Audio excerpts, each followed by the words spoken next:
Hello, you're watching the English News Bulletin on VTV International. I'm Hoài Lương, and let's now check out the headlines for this hour. Activities to mark the 2014 Vietnam Sea and Islands Week.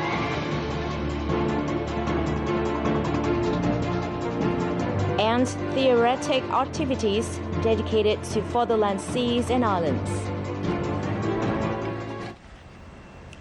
A meeting was held this morning in the northern port city of Hải Phòng to mark the 2014 Vietnam Sea and Islands Week, as well as the World Oceans Day. Speaking at the event, Deputy Prime Minister Hoàng Trung Hải stressed the need to expand Vietnam's sea-based economic sector through its overall socio-economic development strategy. The Ministries of Natural Resources and Environment called on organizations and individuals to continue supporting local fishermen to go out to sea and protect the country's sovereignty. Right after the ceremony this morning, a campaign was launched by youth volunteers aimed at cleaning up beaches. This campaign was supplemented by a cycle along the beach front to communicate environmental protection issues related to the sea.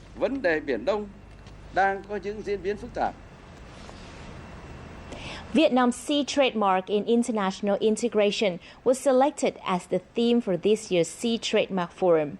The event, which was co-organized by the Ministries of Natural Resources and Environment and the Hải Phòng People's Committee, was held on June the 6th as a prelude to the Vietnam Sea and Island Week 2014. As this year's host, Hải Phòng is a city with great maritime potential. Its annual growth of 20% and its 39 shipyard enterprises make it a keynote for many important sea routes in northern Vietnam and the region.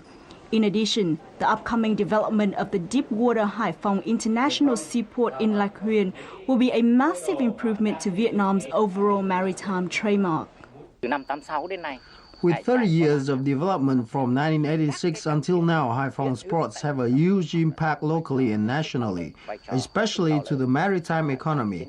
When the economy developed, the seaports couldn't keep up, hence the new Lạch Huyện port. In Vietnam's sea economic strategy, tourism has a key role, especially in the development of its sea and islands.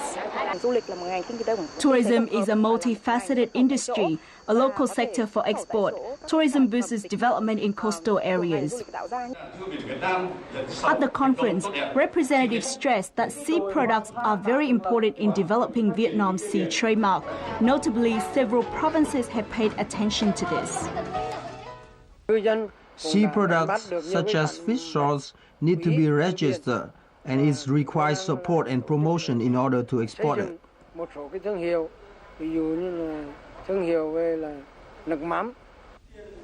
However, for Vietnam's sea trademark to capitalize on the potential of its 1.2 million square meters of sea surface and 3,000 islands, comprehensive and long-term solutions are needed. Currently, the connection between small and medium companies and the banking system is crucially important. This link can offer businesses a capital channel to enhance manufacturing as well as sustain operation in the face of economic downturn. However, not every firm can access bank loans easily.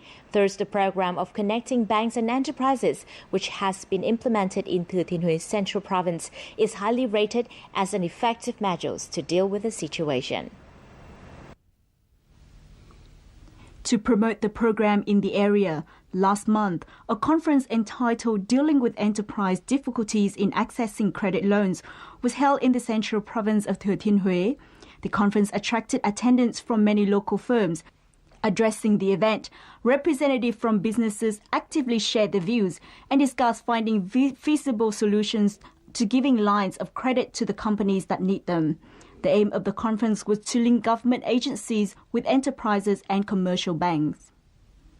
In supporting the program, the State Bank has directed commercial banks in the region to join hands with local firms to restructure the debt system. At the same time, many preferential loans and credit programs have been adjusted to meet the demand of expanding the manufacturing capacity of enterprises. Following the conference, the program to link the regional banking system with firms has been deployed.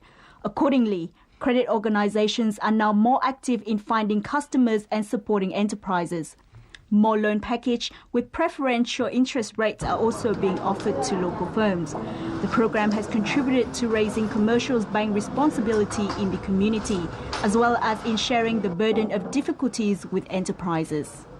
The province has created the conditions necessary to launch this program in the region, and last month's conference was a part of that. In the coming time, we'll direct some specific commercial banks to work with enterprises and help them cope with difficulties.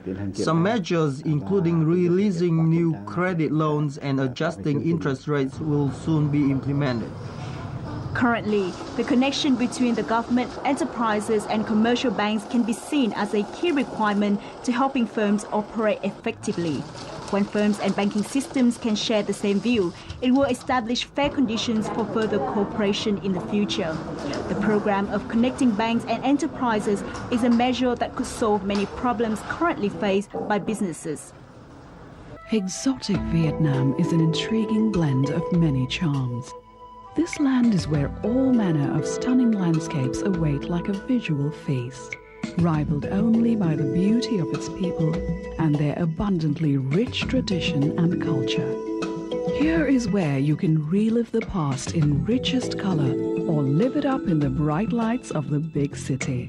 With so much more to offer, Vietnam is simply unforgettable. Welcome back to VTV News.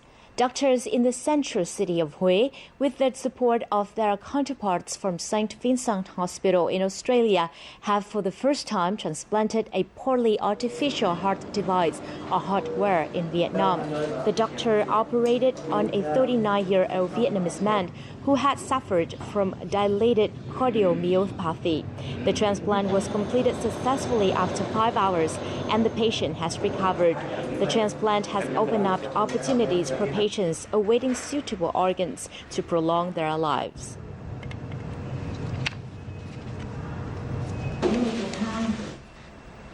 The Ministries of Foreign Affairs, together with UNDP Vietnam, organized an international conference against torture on Friday in Hanoi. The conference drew the participation of domestic and international experts. The UN Convention Against Torture is a concise and clear convention currently signed by 81 nations and approved by 155 countries. Vietnam joined the convention on November 7, 2013, and is currently carrying out steps to meet the convention's approval requirements.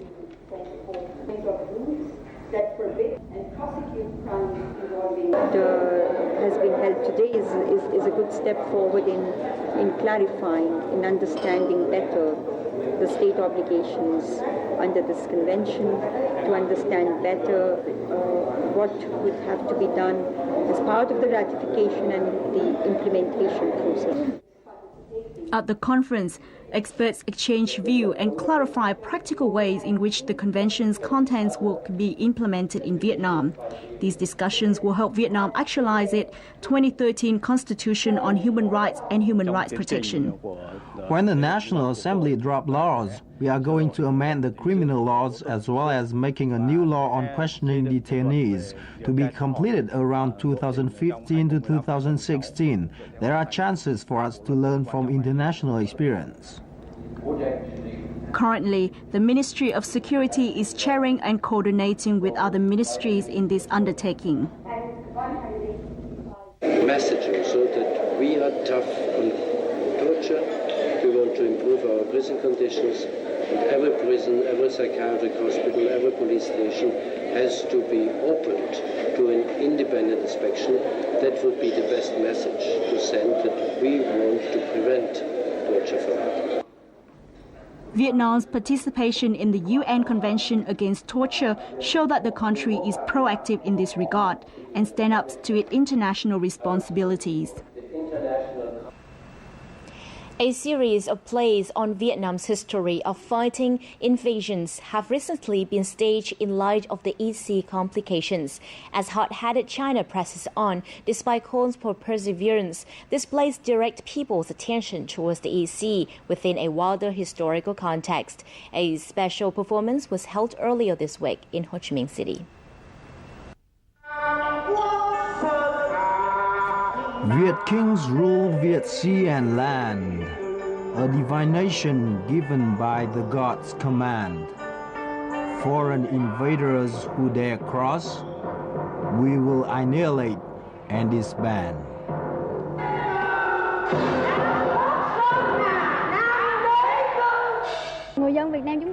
Assert myself in the pride of being a daughter of Vietnam. I feel all pumped up. Trong khán phòng thì tinh thần yêu nước đó ngày càng được trỗi dậy nồng nàn hơn. Câu tuyên ngôn của Lý Thường Kiệt. Our ancestor Lý Thường Kiet's declaration is always true. Viet land belongs to Viet kings. The 90-minute program will reenact the foundation of the Viet nation and the thousands of years protecting it.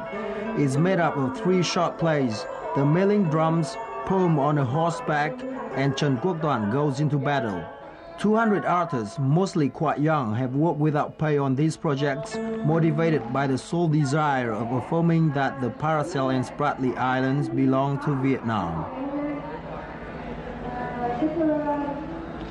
Roughly $5,000 was collected from the program. A repeat performance will be held on June 13th.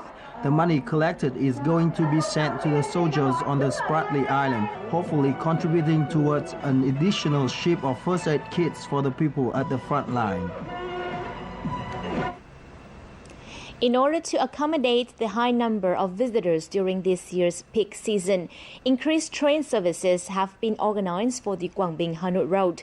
This service, which was launched at the end of May, has already transported over 1,000 passengers between the 2 destinations.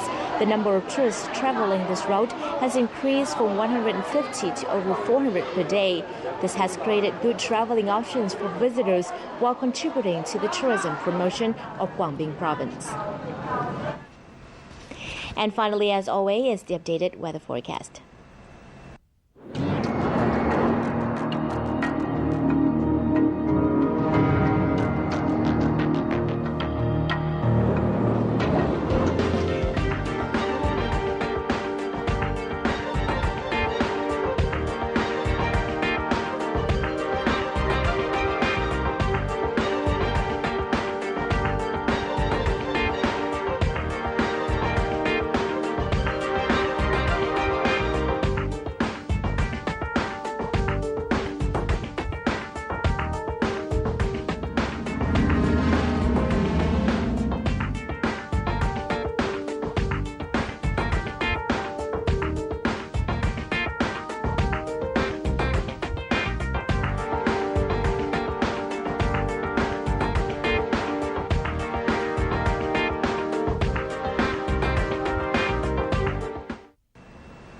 And that is the end of our news bulletin for this hour.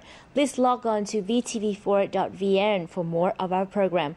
Thanks for watching. This is VTV International.